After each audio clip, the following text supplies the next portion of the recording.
Hello, everybody. Welcome to the Welsh Republic podcast, episode 67 Hello, today. everybody. And I am here with my guest, Scott Armstrong. How are you doing, Scott? Hey, I'm doing really good, man. How you doing? Sorry, I don't know if that went through. I was accidentally pressed play on your show on my end, and so you had like a little echo there. I don't know if that went through, but I thought that was kind of fun. Oh, it'll be fine. We can get double the Yeah, sound.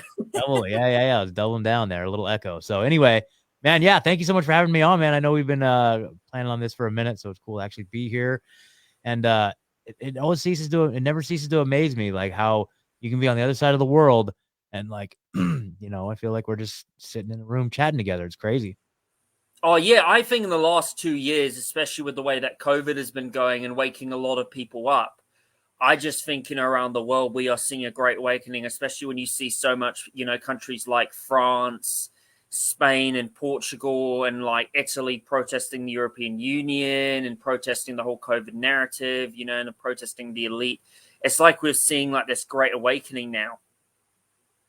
Yeah. I mean, it was weird too, because though maybe I can get your perspective on this, but I feel like there was a great awakening happening right before COVID too. I mean, I remember like it wasn't being reported in the media, but I remember like France in particular, like what we were seeing was, the yellow vest protest. And this was like 2019, like the summer, fall 2019, right? And that was starting to expand to other countries. And I remember there was like the Hong Kong protest was really popping off. I think people had enough at that point. And, part of me feels like the whole global COVID psyop was timed, to kind of quell that just organic uprising that was happening, worldwide. And it was funny because here in the United States, like we were very insulated from any of that anger and, any of that energy trickling over to here. Like they were like, man, we don't want to get these Americans pissed off the same way that these French people are pissed off, And so I think like, they were like, global pandemic, roll out the global pandemic, right? And you don't hear, and then you didn't hear a damn thing from Hong Kong, and you didn't hear a damn thing from France or anywhere in Europe. But I remember, I mean, I'm right. Am I right? Like you guys were like taking care of business over on the other side of the pond there, right before COVID. So, Scott, tell me about your podcast, Rebunked podcast, and tell me like what is your journey to starting a podcast? What like Oh, made you get into conspiracy theories?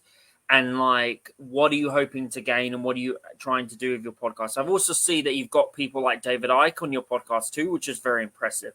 oh, well, thanks, man. Yeah, that was truly an honor to have Mr. Ike on. That was a recent interview that I did. Again, a long time in the making. I've kind of, we had Gareth on back in the day, and he put us in contact with some of the. Anyway, it was just this whole journey, man, and I know like I've seen like, I've been following your show for a minute, and you've had a lot of my friends on, like Aaron Kingsley from Float. Um, Jason Bassler, I've had him on the show. Randy from Soundwave Production. You know what I mean? Like, it's cool how this journey you just kind of just like jump from one person to the next, and you're like your friend circle kind of grows, and now that we've established contact, like it's really cool.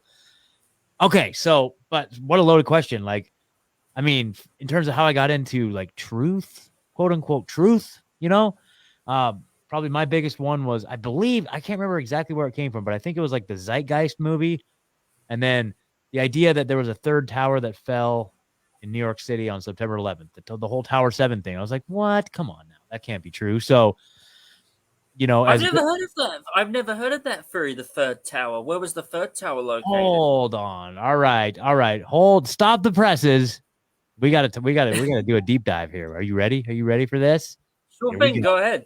No, this is great, man. I mean, this is instrumental, ground floor, like, foundational stuff that really everybody in the world needs to understand in order to understand what we're witnessing today. And it's kind of interesting because the very first podcast I ever did was a show with my two friends, Megan and Ed. We started a show called Truthzilla, the Truthzilla podcast. And that's kind of what put us on the map, because we did that show for a couple years and it got pretty popular. That's how my podcasting journey started. But we felt that for the very first episode, this was actually post-COVID. So this was like weeks after COVID had rolled out. And those of us, and, Ed and I and Megan, we'd been looking into these things for a long time. And we were like, we have to start a show to sound the alarm bells and educate people real quick so that they can understand what's going on with this whole COVID New World Order stuff, right? We can't just walk up to somebody and be like, hey, this is the new world order. You might want to like not take the shots, and you probably don't need to wear that mask. You know, that's what they want. So in order to kind of, Which, if you think about it, the New World Order actually has been, happening since 2001. Some people said it, started in 1989 from George Bush's father's speech. Some people said it started in the 90s. Some people said it started in the 70s. Personally, even I believe it started in 2001. Even before that, man, like, H.G. Wells wrote the book New World Order. He was one of the heads of this plan coming to fruition from the very beginning, man. Like looking at that shit. This goes way back, way back. But Tower 7 is like one, like we were talking, we were like thinking like, okay, so what is like the quote unquote conspiracy? Like what is the chunk of like government corruption that's so provable, so in your face that it can just instantly red pill somebody? And we were like, well, it has to be Tower 7. Tower 7 is like the crux of the whole thing. And really, like when it comes down to it, when you're talking about September 11th and countering the mainstream narrative, really Tower 7 is the crux of the whole argument. The crux of the entire discussion centers around that. One of the guys who I've been fortunate enough to get to know through this whole process, I actually do editing work for him. And he's making a new feature film. He's done several feature films already, but he's going to work on a new one. And hopefully I'm going to be a part of that project as well. But it's Richard Gage, who is an architect. Richard Gage, and he founded Architects and Engineers for 9/11 Truth, back in like 2006. And he had the same experience where he was driving and he was listening to a radio interview with, oh man, what's the guy's name? I'm blanking on the guy's name that he was listening to. But in the radio interview, the interviewer was talking about how a third tower fell on September 11th, a third tower. And Richard, being an architect and an engineer, was like, hold on, no way, we would have known about this. That can't be true, because if it were true, I would have known about this already. And so he went and looked it up and was like, wow, sure enough, there was a third tower. And this tower was the Salomon Brothers building. And that was across the street from the two, Tower 1, Tower 2. Let's see. Gosh, do you do screen sharing on this? Sure, we can do it. Yeah. Let me see if I can find a video. Okay, yeah, there it is. Yeah, let's do that. Hold on, let me just make sure. Okay, that's so funny. So this is the official NIST video, and we don't need audio. But let me get to it here. But I really want to get your first impression on this. Now, keep in mind, okay? Keep in mind. Sorry. So how do we do screen share? Okay, so at the very bottom of your screen there, there's a little plus button, right? Yeah. Okay, if you click the plus button, and then, oh gosh, I don't know how you like authorize me to. Or here, I'll pull up a link. I'm gonna do that. I'll send you this link. There might be a way to like. Oh, here we go. I might be able to do it. There we go. Okay, I can just do it. Yeah, never. It's not like Zoom where you have to like ask permission. How about we do this? Let me pull this out. Okay, cool. So anyway, sorry to waste time here, but this is important stuff. So keep in mind, here's how I can't see it on my end. Yep. I haven't pulled it up yet. I just want to say, keep in mind. No, it's on. Okay, there we go. So that's what it is. Then you have to, there you go. Okay, so this is the Salomon Brothers building. This is like it's like a 47, 49, 50 story building, right? Across the street from Towers 1 and Tower 2. Now, in most cities in the entire country, a 50-story building would tower over every single building in your city. This is not just some piddly-wink building. This is a gigantic building, okay? Now, the story goes, 2 planes hit World Trade Center 1, and then one plane hit World Trade Center 1, one plane hit World Trade Center 2. After a few minutes, the structure from both of those buildings became so compromised that they collapsed at free fall speed into their own footprint, defying every law of physics imaginable, right? Okay. Now, this is Tower 7. This is about 5:20 in the evening on September 11th. So this is after about 9 hours after the original towers fell. All right. Now, give or take, within that time frame. Now, some debris from the 2 larger buildings had gone into this building and had caused some office fires in one section of this building. Okay. Now, the way the official story goes is that those office fires weakened the vertical beams in this building in one little section of this building. Okay. Now tell me if you think that weakened beams in one tiny little section of the building is what caused this. You ready? I'm going to play it. Here we go. So this is, oh, there it goes. Okay. You saw that, right? You know what? That looks a total demolition. Yes, exactly. Like, honestly, dude, with the eye, it's not like buildings that are made like that. Yeah, the whole thing just fell. Too powerful to fall like that. Yes, because dude, if buildings like that were designed to fall like that, they would have collapsed ages ago. Yeah. But like, oh, man, honestly, and especially how like the United States government got $7 trillion. $7 trillion went missing, and also other stuff. When other facts of 9/11. Yeah, I mean, especially when you also have someone saying that they're going to invade other countries for like after 7 years. Like Syria and Iraq and stuff. Yep. Just all the deals they did before this, all the events leading up to it. It's just insane, mate. It's absolutely insane, Scott. Yep. Well, and so you just nailed it right there, man. And you could probably take it off screen share there. I just wanted you to see that. I wanted to get your reaction because your reaction is exactly it, man. Like that is it. It is a controlled demolition. And I'm not just saying that. We have evidence to back that up. And when I say we, I'm not like saying we as in I'm affiliated with these folks. I'm just saying like in general, this information exists, and it was put together by architects and engineers for 9/11 Truth. And when Richard Gage saw that and started connecting these dots, he's like, there's no way that building fell the way that we're being told it fell. Now, it's funny because that video I was just playing was off of the official NIST, the National Institute of Standards and Technology webpage, which is a government entity who was tasked with coming up with the explanation for why that building fell. And that's what they said. It was like one beam was weakened by office fires and caused that whole building to come down. Now, if it was one beam that had failed, the whole building would have fallen towards the direction of that beam. It would have fallen over sideways. You know what I mean? Mm-hmm. So what happened is that architects and engineers from 9/11 Truth, Richard Gage and his crew, they commissioned a study through the University of Alaska Fairbanks. And I can't remember the guy's name, professor, but he put together a study. They did recreations, they did computer modeling, and they determined without a shadow of a doubt, and you can find out information about all this at ae911truth.org, ae911truth.org. You can get all the whole study. You can get links to the University of Alaska study. You can get all the paperwork, all the engineering documents, everything that proves beyond any shadow of any doubt, as far as I'm concerned. But in the actual study itself, it says verbatim, it says the only way that building could have collapsed the way it did was the simultaneous failure of every single vertical column, not just one, like NIST is saying. NIST is trying to tell us that there was one vertical column that failed that caused that building to come down.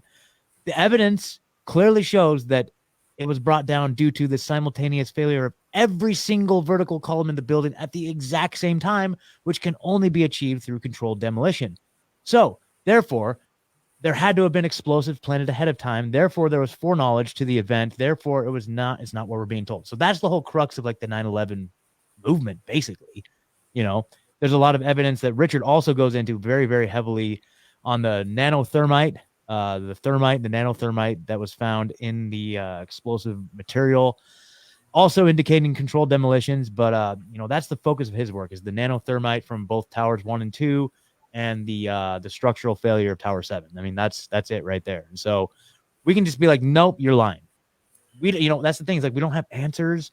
It doesn't lead you to who is responsible for it.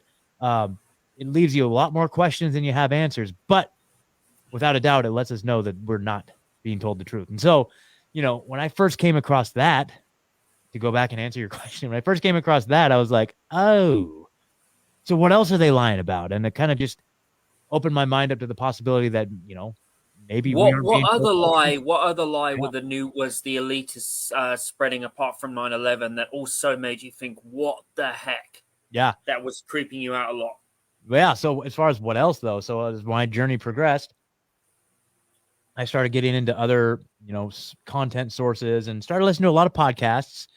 Some of the ones in my early podcasting days. Big shout out to Sam Tripoli, Tinfoil Hat. Tinfoil Hat has been a big one on my truth journey. Greg Carlwood, the Higher Side Chats, those conspiracy guys. What am I blanking on his name? Gordon Rochford, over in Ireland, over in your neck of the woods. You know, those were shows that really played a big part of me, like putting little pieces together here. Like, oh, what are these Freemasons? Oh, what is the Federal Reserve? Oh, the moon landing. Of course, the moon landing is fake. Yeah, that's an easy one. I can get on board with that. You know, just kind of going down each of these little rabbit holes innocently, just kind of poking around. And then I remember it was an episode of the Higher Side Chats with Greg Carlwood. He had on a lady named Fiona Barnett, and she was a satanic ritual abuse survivor. And her story, and I've looked into her quite a bit. I still haven't made up my mind about her. I know there's probably a lot of people listening. They'll be like, oh, she's a shill, she's fake, which I've come to find out that most people say that about everybody at some point, and you can never make anybody, you can't make everybody happy. Everybody thinks everybody's a shill or a fake or whatever. So I take it all with a grain of salt, and I look at the information as much as possible. And what Fiona was sharing about was her experience as a kid as the survivor of satanic ritual abuse, which involved her claim being like, you know, very, very rich, powerful people raping and murdering kids right in front of her, and how she was kind of groomed and brought into that culture and was kind of like, as a child, as a young child, and then as like a teenager, she was kind of like helping recruit other kids and just this crazy, insane shit. And they said, and her claims were like, this is a very, very prolific thing that happens everywhere. And most politicians and rich people are involved with this ritualistic exploitation, raping and murdering of children. And I'm just like, hold on. Hey, YouTube, you like this? You like this one? Hey, man, I'm sorry. I know you got 2 strikes, but man, you know. It's okay, dude. Keep going. You can keep talking about this. It's all Okay. good. Okay. You know what I'm saying? And so I'm just like, as Richard Grove would say, I was a bit incredulous. I was like, no, this is crazy. And so I started looking into some of these things, and I led to some things like the Franklin scandal, the Finders cult. There's a movie that's really hard to find these days, but it's still out there. I think it's still on BitChute. Let me see, bitchute.com.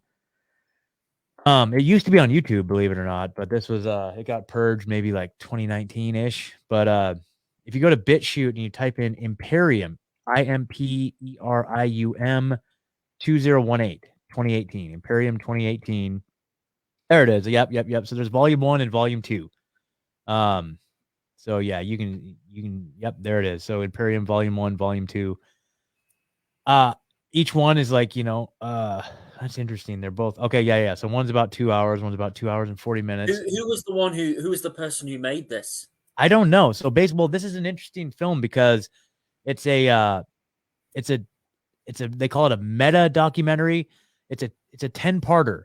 So there's 10 different stories within it. And what they do is they basically just edit down and aggregate 10 different documentaries. And the theme of all 10 documentaries is not just the trafficking and exploitation of children, but the government involvement and government cover-ups of missing and exploited children.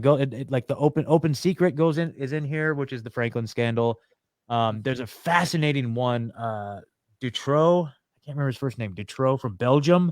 That was a huge case where it was just like a missing child incident that led all the way up to the entire Belgian government was implicated in this whole insane child trafficking situation. And the UK is very prominently premiered in this documentary. And it goes. The UK is a huge problem with that. Exactly. And I mean the US too, and they do a good job because they show Democrats and Republicans. The Republicans used to like, this used to be their bread and butter. Back in like the Bush senior era, there's like a you know, the Johnny Gosh, that's the Franklin cover up. Johnny Gosh, Paul Bonacci, you know, like bringing call boys into the White House. That was like headlines. There was like Washington Examiner headlines back in the day of like underage sex, like underage child prostitutes being brought into the White House used to be headline news, and like nobody even like talks about that. And it's all featured in this documentary. It's powerful stuff. I wouldn't recommend sitting there and watching it all in one sitting because that movie will wreck you. But you know, I started realizing this sort of stuff, and I'm like, oh, geez. So now I'm like, okay. Another one that really is a powerful one. I don't know. Let's see. What's his name?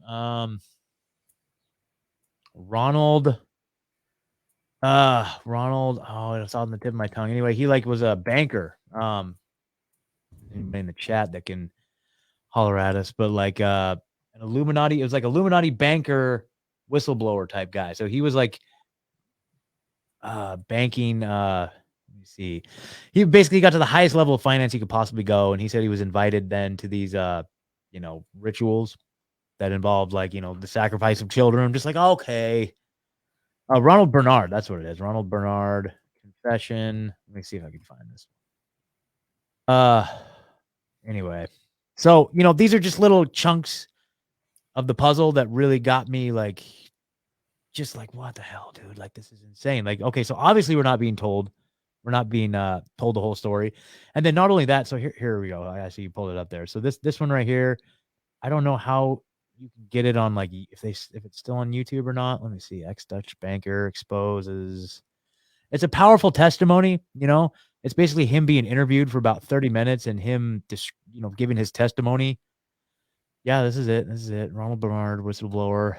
And it's in Dutch with like English subtitles. I think I've seen a version before that has like a translation. I remember also John Claude Van Damme when he was doing an interview, this in a French TV, that he was exposing the Rothschild and Rockefellers too. Okay, yeah, I mean, yeah. So, he doesn't name anybody by name, but he was talking about how like he was in the highest levels of banking that you could possibly go. Like he was above, these central banks looking down and watching their activity. And like he talks about like how it was like during the post-Iraq war and how he was tasked with moving billions of dollars of cash that were just strapped to pallets, that sort of stuff, like crazy shit. And being told that like, if you're going to play at this level, you are going to have to take all of your empathy and all of your conscience, and you're going to have to put the way he describes it, you have to put it like in the refrigerator and close the door and pretend like it doesn't exist. Like you cannot have a conscience doing what we're doing. And he's like, yeah, that's fine. That's fine.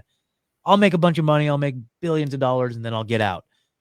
And then he said, as he continues to climb the ladder and get to the top, now you're dealing with people who, we don't know their names. Like everyone's like, oh yeah, Elon Musk is the most richest guy in the world, or Bill Gates. No. These are like peons. Like there are people out there with like yeah, compared to like the Rothschild, the Rockefellers, Carl Schwab, or all even those that, guys, pretty much. even those people are very low level. You know what I mean? Like like we don't know the names or the identities or the ethnicities or the origins of any of these high level people. That's what he's saying. It's just like, once you get to those top levels and you start interfacing with these people, it's like a whole, like their whole outlook on life and their whole religion is basically just like their life is just like fed by like the suffering of children. It's crazy. Like that's their religion right there. And it's pretty insane, So it's hard to wrap your mind around these things, and I hate to even bring it up, but like,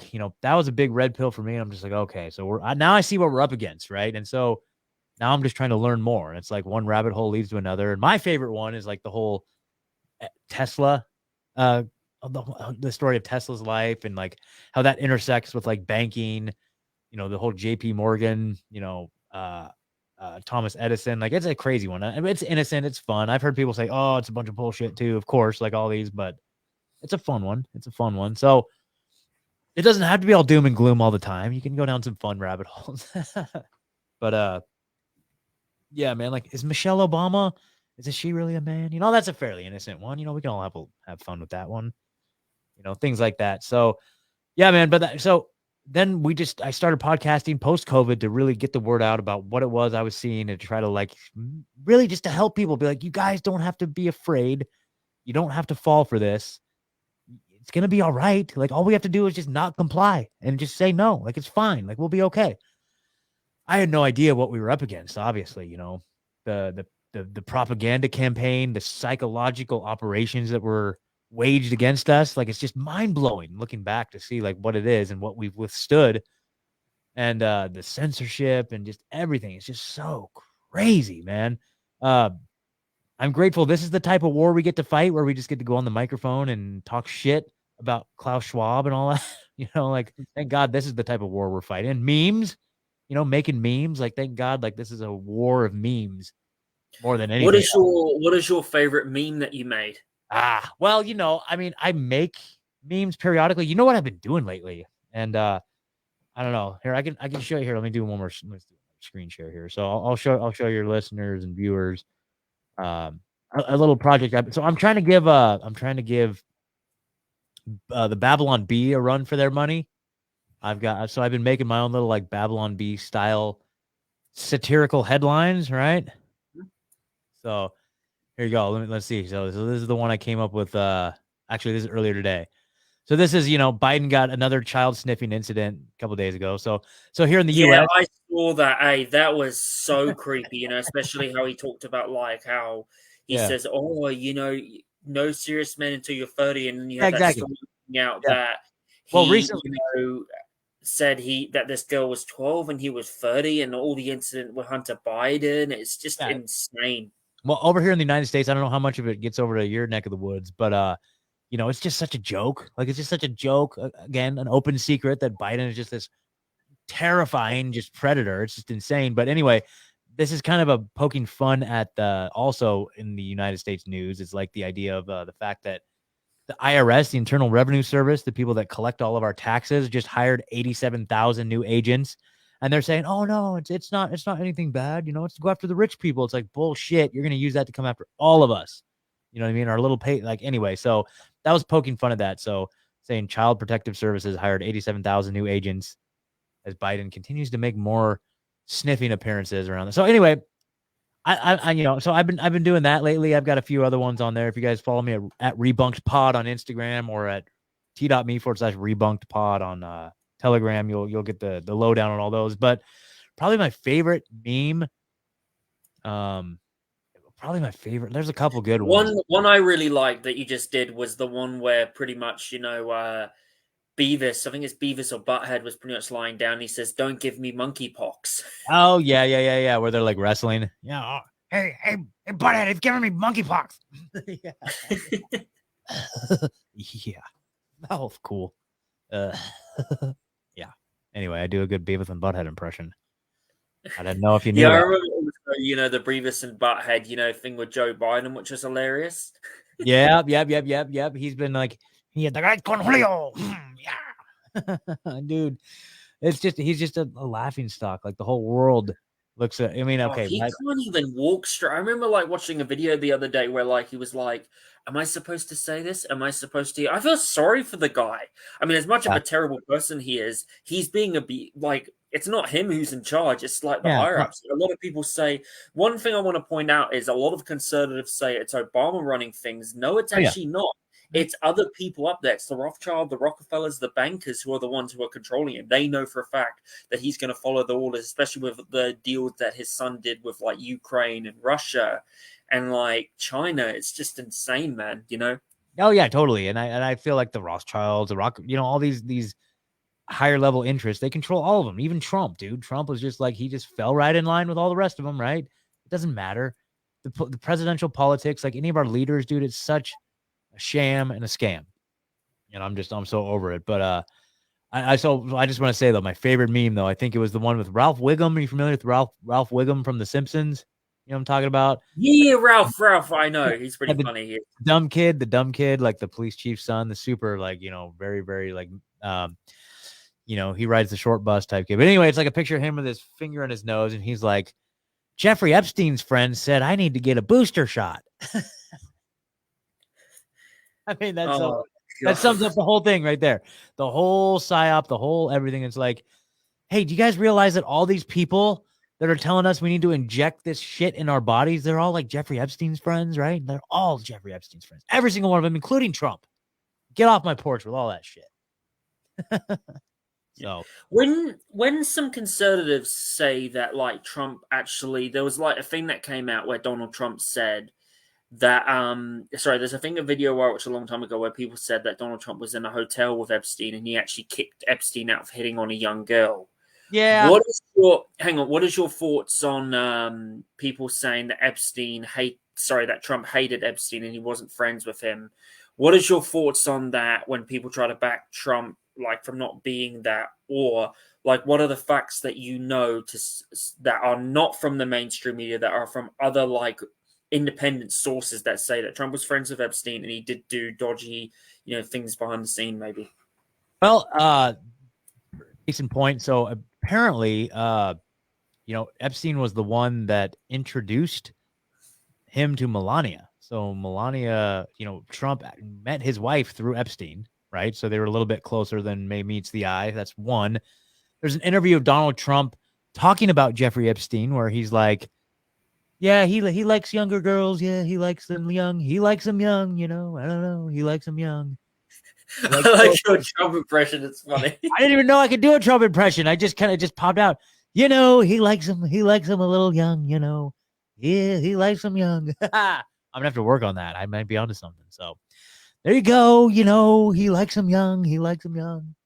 And so anyway, so he knew, everybody knows Epstein was convicted of molesting children and trafficking children back in like 2011, so anybody that had dealings with him after the fact, so those are the two things that come to mind, like when you mention it. However, you want me to bring it up on the screen or?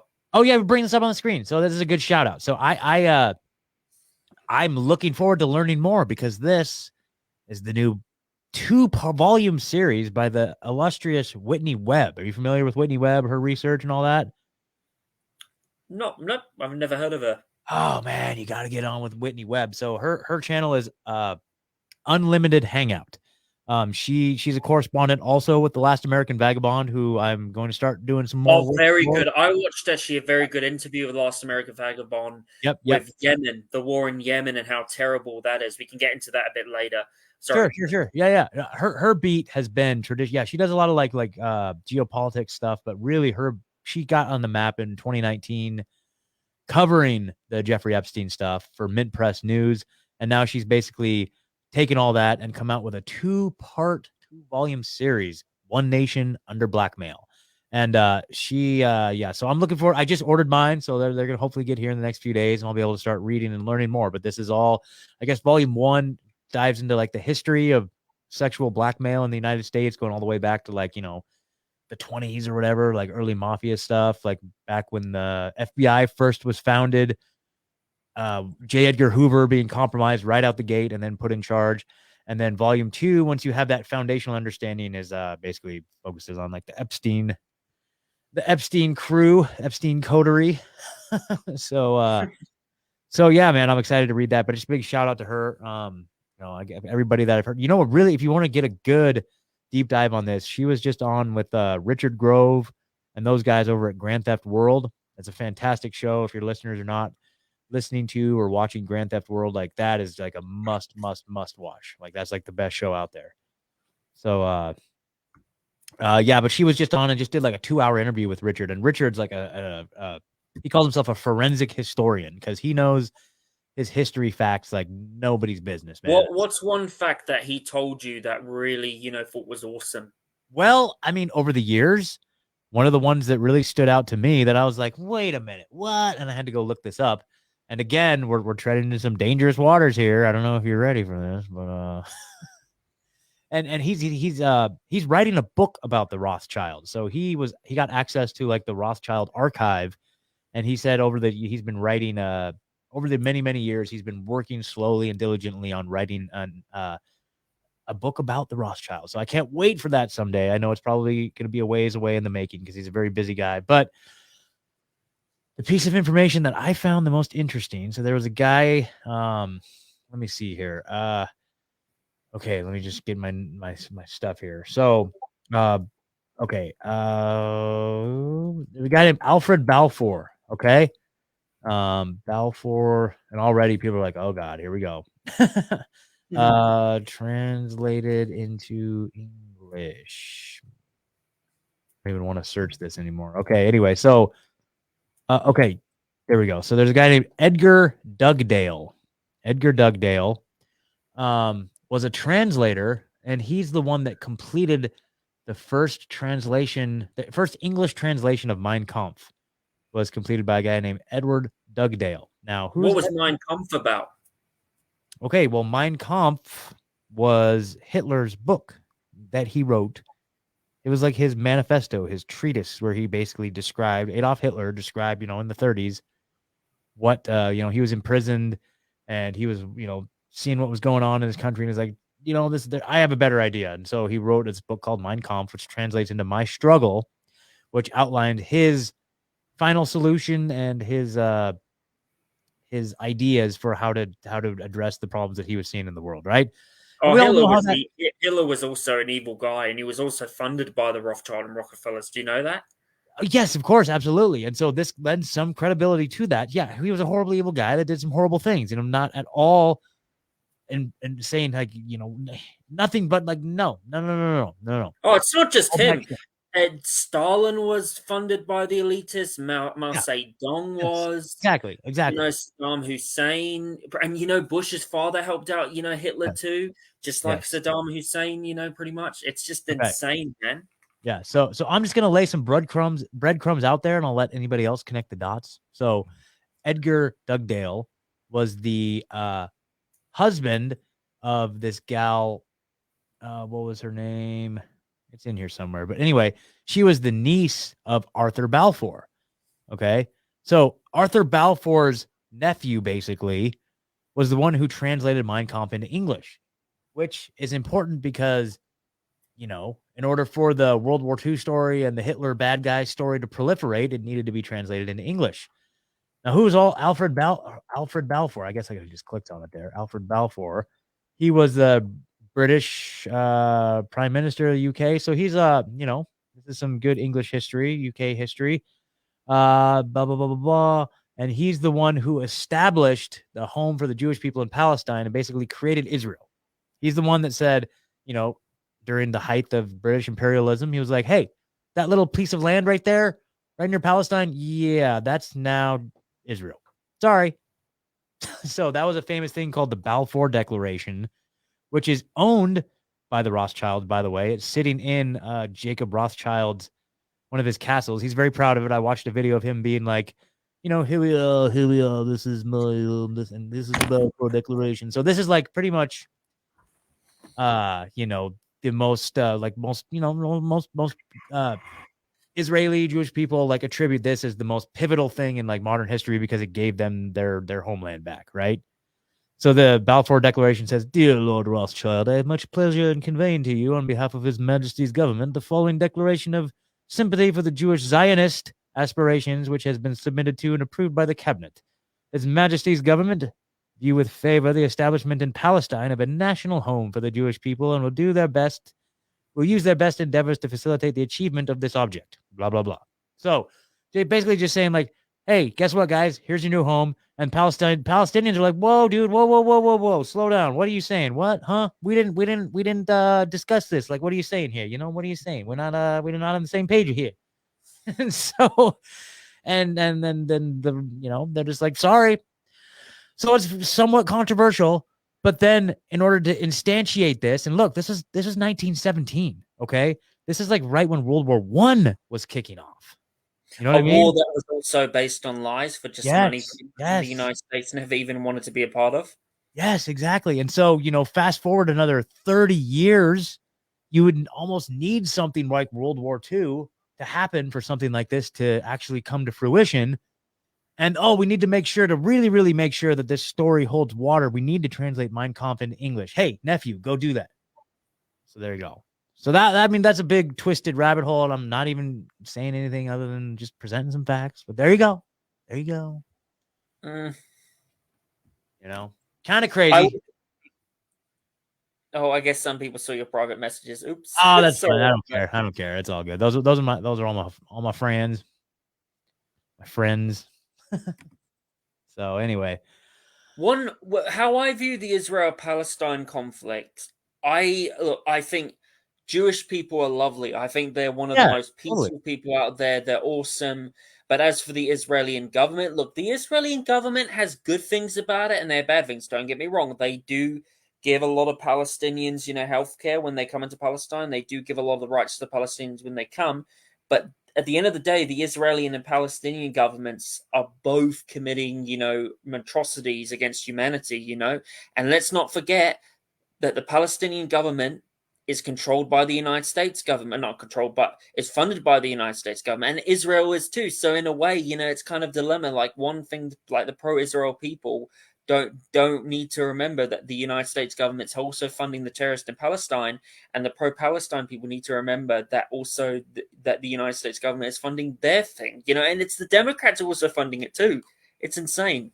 Yep. I mean, I completely agree. There's a lot of it's all just like, dude, at that level, it's all just a bunch of evil nonsense, dude. It's just evil beyond belief, and this isn't a Jewish thing, a Palestinian thing, an Arab thing, an American thing, a Chinese thing. At that level, across the board, it's all just evil, corrupt, power-driven psychopaths. That's all. That's it, man. And we're just trying to bear the brunt of it. And so, I kind of want to get back a little bit to what I was saying earlier about like my podcast journey, right? And so that was a big piece of my awakening, and then like wanting to start a show to get the word out and telling everybody like, hey, here's this information. You need to take this information. And then I've gotten to this point, particularly in the last year and a half, I would say really, really primarily the last year, where I've gotten to a point like on my truth journey where I'm like, okay, so now what? So I have all this information. Yes, I know that the world's run by a bunch of just psychopathic, child raping, like just the most horrible thing you could possibly imagine. So now what? So what? What do we do about it? And I've really started going down the rabbit hole of like looking for solutions. Okay, so what Do you think humanity is going to wake up and fight back, or do Well, you so think that the Great Awakening is winning right now? yeah, man. Of course we're winning, dude. Like the outward appearance of us losing is just a product of their overwhelming ability to censor, but they can't keep us down forever. But here's the good news, man, and this is really, really the good news about the whole thing is that we don't have to wake everybody up. It's not our job to wake anybody up, dude. Like, it's nice getting this information out there, but right now, like, the way we're gonna survive whatever it is that happens is we just it's important to get this information out there. Don't get me wrong, but also like, what are we doing in our own personal lives? Are we building community? Are we gaining more self-reliance and independence, right? Are we finding ways to like get outside of the system? Are we able to like get a second income stream? Like, it'd be nice. Like, dude, do you have like a Patreon page? Do you have a way that people can like help support you financially so that maybe you don't have to work as much, and eventually maybe do this full time? I mean, that'd be a cool goal. Anything we can do to extract ourselves from the system, but also build community. Are you going to meetups? I'm talking to like everybody. Are you going to meetups? Are you meeting your neighbors? Are you meeting other like-minded people in your area? If not, that's where the true power is, man. The power is that once we get together and we form groups and we build trust and we start figuring out ways to operate outside the system, like maybe this person like grows this type of food and this person has eggs and this person has they can fix things, this person's a mechanic, and you start like networking and getting to know each other, you can really extricate yourself from the system in mass. And there's a few different like resources to do that. The best one I would say is the Freedom Cells movement, freedomcells.org. Like, go there and see if there's a Freedom Cell near you. And if there's not, you should start one and start getting people to meet and get together, do like potlucks and just get to know each other, do some skill sharing activities, and just start building your network, man. And that's how we're going to withstand this. We're never going to fight the government. We're never going to overtake the government. Like, not going to happen. But what we can do is we can build more autonomy in our own lives and come together and whatever to the point where whatever they do, it shouldn't matter what they do. I got fired from a job for not taking the stupid shot, and I'm not going to be in that position ever again, because now I work for myself and I've built a strong community of people around me. And, whatever they can bring on, whatever they want to do. It's almost to the point where like, I won't be affected by whatever mandates they put down. Like, what are they going to say? You can't grow food. Yeah. Good luck. So, In your podcast, what is your favorite interview that you've done? I would say some of my favorite ones are Dr. Henry Ely is like I've interviewed him twice. He's been my favorite, for a while now. Like, he's got such a strong message of just like very inspiring. The first time I ever had him on, like, it was back when I was doing Truthzilla. So there was 3 of us, and he had us all in tears. He's that powerful. So Dr. Henry Ely is a fantastic interview. You mentioned David Icke. Like, obviously having David Icke on is just like that was a highlight of my podcasting career for sure. Having Owen Benjamin on was a big treat. That was really cool that he took the time to come on. Rob Dew from InfoWars, getting plugged in with with him primarily, but then just having that connection has been really amazing. He's opened up a lot of doors for me, so I'm really, really grateful for him, honestly. And then I mentioned Richard Grove and Grand Theft World, having both Richard Grove, like the whole production team. I've had Richard Grove, Tony Myers, and Lawrence LD, all three of the guys who helped produce that show on my show at separate times. So that's pretty cool stuff. I don't know, man. I had Dr. McCullough on. I had Judy Mikovits on back in the day. Like, it's just been a cool journey. Like getting to reach out to these people that you're always like, look up. And then Ryan. Oh God, how could I forget? Excuse me. Sorry. The Last American Vagabond. Okay. Ryan Christian, The Last American Vagabond. I mean, nobody, if you guys aren't down with T-Lav, The Last American Vagabond, like, dude, check out that show. His show is so top notch. I can't even begin to tell you, man. Like his coverage over the last couple of years with COVID is, nobody's done it as good as him. And he's still to this day, every day, just cranking out just amazing shows. And I've been blessed with the opportunity to actually connect with him here in Tennessee. And I'm actually broadcasting right now, sitting here from the Last American Vagabond Studios.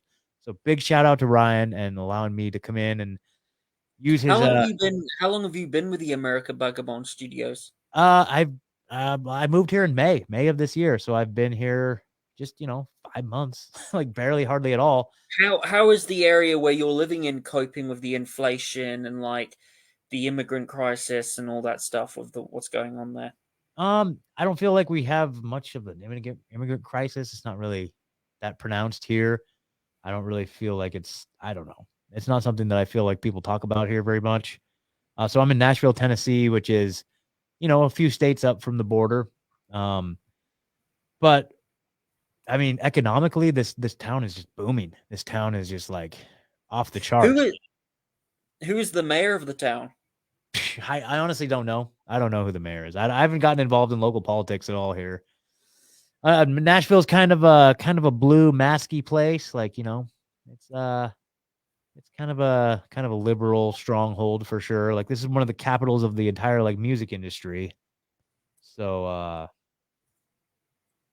yeah.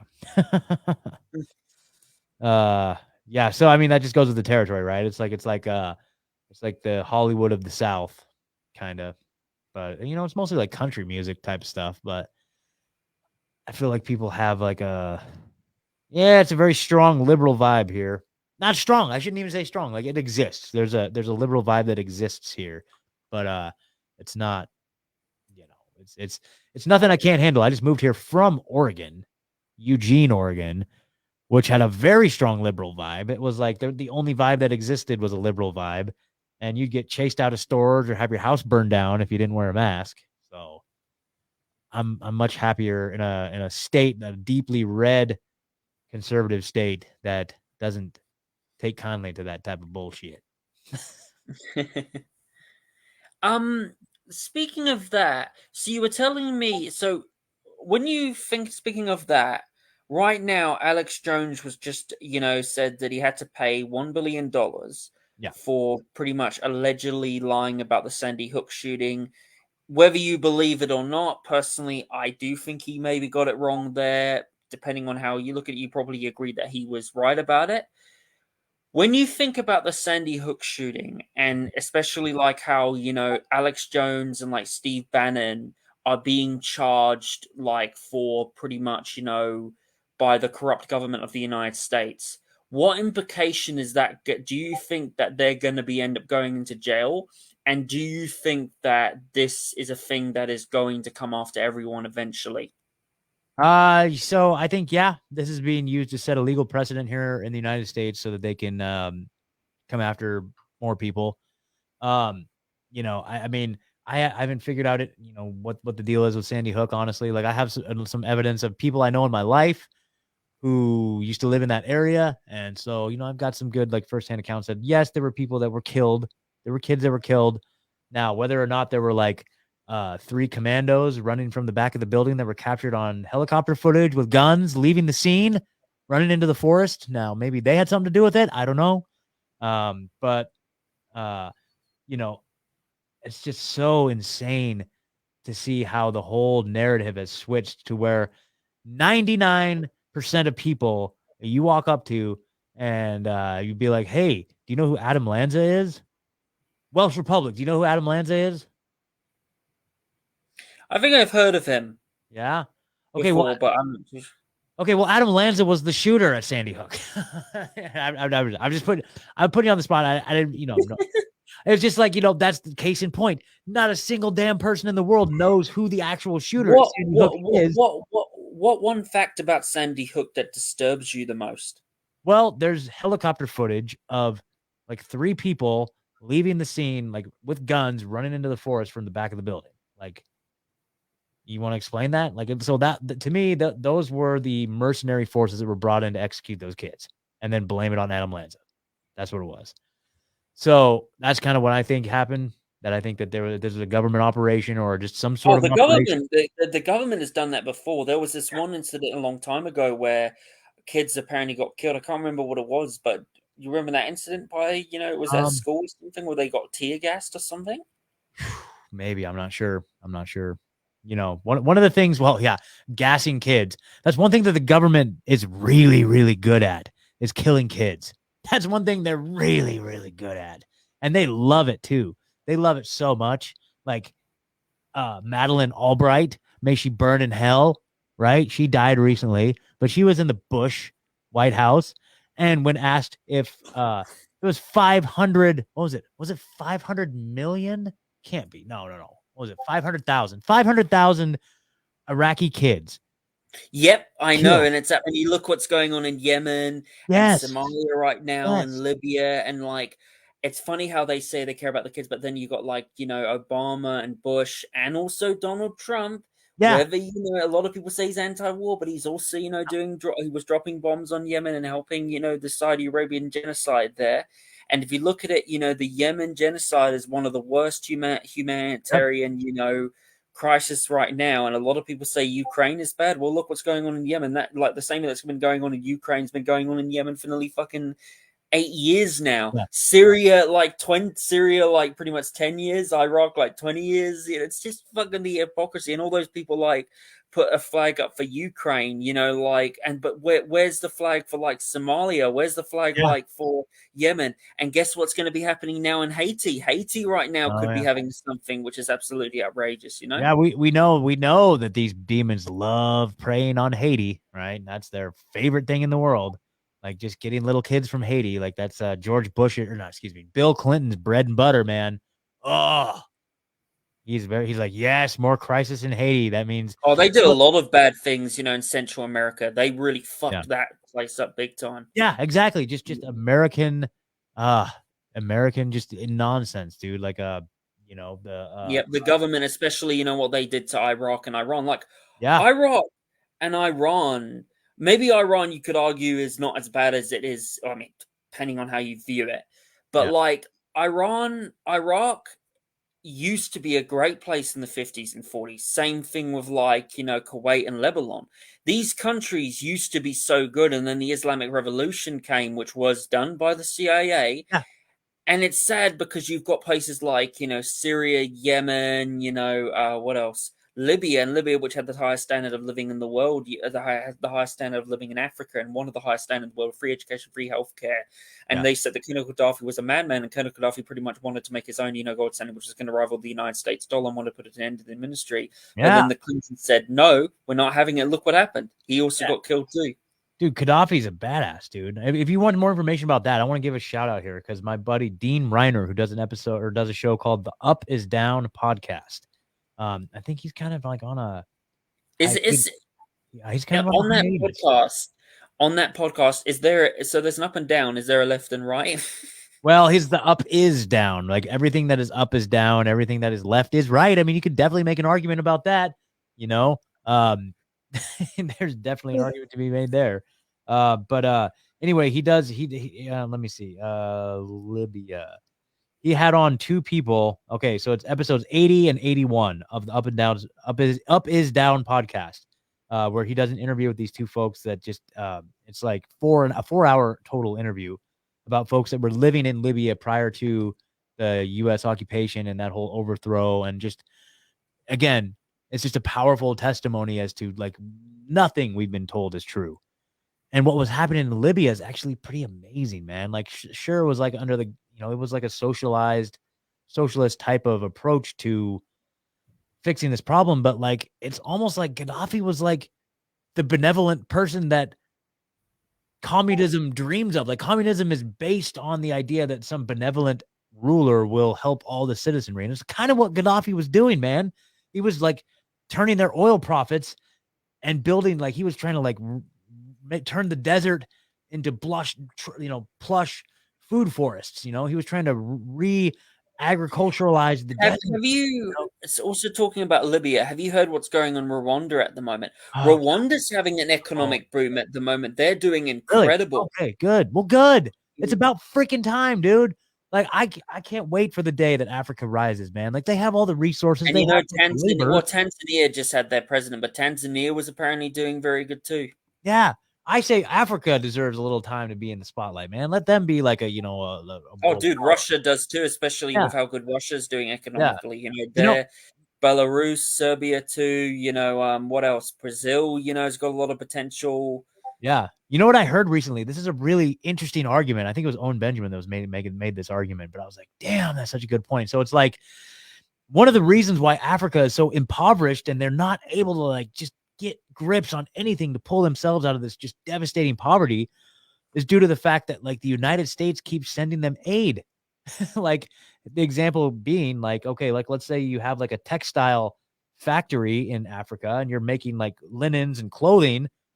And then all of a sudden the United States just sends over a boatload of like free clothes for everybody. And everybody gets free clothes and then nobody's like buying into the economy. And then that factory goes out of business. And so by the U.S. just giving everything to them, they're not able to establish their own economy in any way, shape, or form and just live off of the dependency. What is your thought? What is your thoughts on like people saying that Russia, apparently actually gives, I saw videos where like apparently they were saying that the Russians were helping like rebuild homes in Afghanistan and Iraq, which actually was true.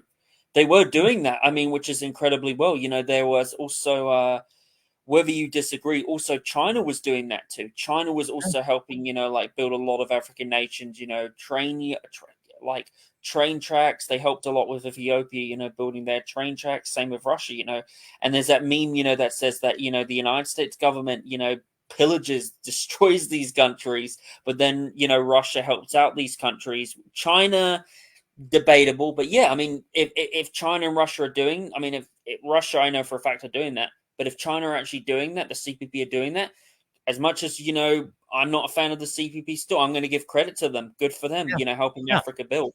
Totally, man. I think we need to just get past, okay, that's just, it speaks to the fact that there's technology is at a state where there's no reason why anybody should be suffering or being hungry anywhere in the world at all, period.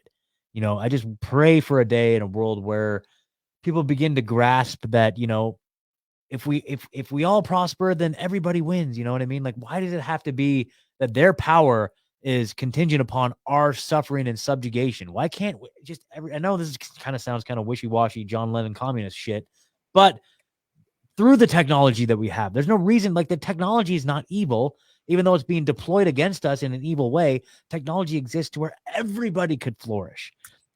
Our reality, our world is infinite abundance, man. When you take a step out and take a look at nature and how much open space there is and just realize that like food comes from the dirt, man, like the sun and the dirt. There's no reason why it's just infinite abundance everywhere. Everywhere is infinite abundance, infinite, and we're just trapped, man. Like, it's so crazy. Like, well, we're trapped in this constructed matrix that we have the ability to break out of. I'm not saying like, people in Africa, oh, why don't you just break out of your matrix and grow some food? I know it's not that easy. But at the same time, man, like, I pray for a world where we adopt that attitude where, if we just innovate towards everybody prospering, then, maybe there'll be some hope with it, man. So I don't know.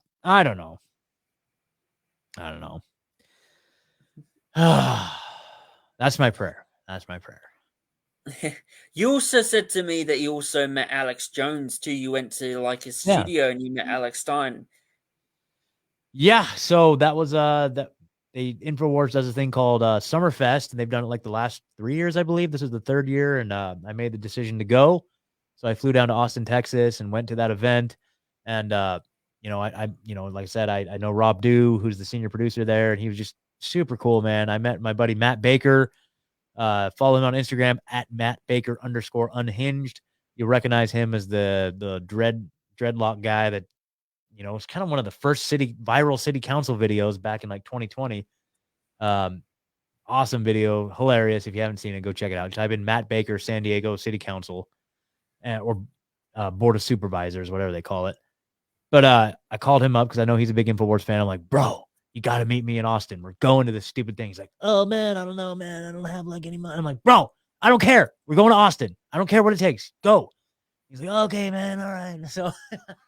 So we met up in Austin and hung out. We shared a hotel and a rental car. And yeah, dude, it was badass. We got like VIP access to the tour of the studio. Got to hang out with Rob Dew at Rob Dew's house, swim in a swimming pool and shit. And like,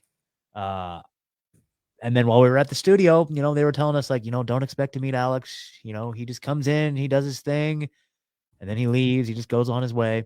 But yeah, so we were in the hallways, and we come around the corner, and there's Alex, and we're like, oh shit! And like he comes up to us, shakes our hands, and basically just said like, well, because he didn't come to the picnic, he wasn't there at the picnic, and we're like, Alex, we missed you at the picnic, and he's like, yeah, I'm working 7 days a week. They're trying to take me off the air, but I'm not going to let him. It's like, all right, Alex. And it was right before his show. He's supposed to go on the air because Matt, and then big shout out to Frank Kavanaugh, former bass player of Filter. We were all in the studio together, and they both went on Harrison Smith's show, the morning show there.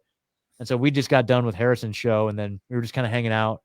And like we, after Alex took off from there, we were still just kind of hanging out. And then Alex went on the air live, and got to stand there in the hallway and watch through the production room and watch Alex like do his thing right there. Just like, well, there he is doing his thing.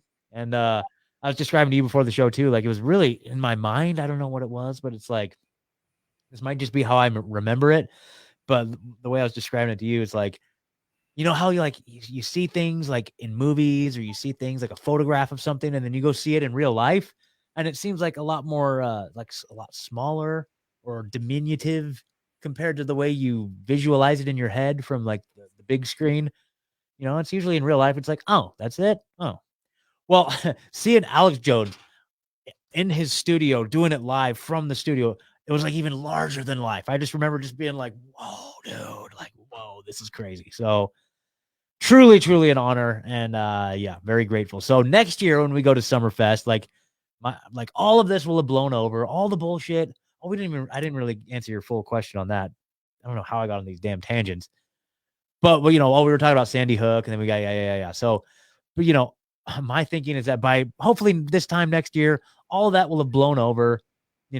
Everyone will realize that it was a bunch of bullshit, and we're going to be shooting 50 cals with Alex next year. That's the goal. Shooting 50 cals with Alex next year. And I hope you can get Alex on your show. That would be fantastic. Yeah, really I'm working on it. I got some tricks up my sleeve, but I'm working on it. Anyways, thank you very much, Scott, for coming on my show. It was a pleasure having you. Before we finish up, is there anything else you would like to say?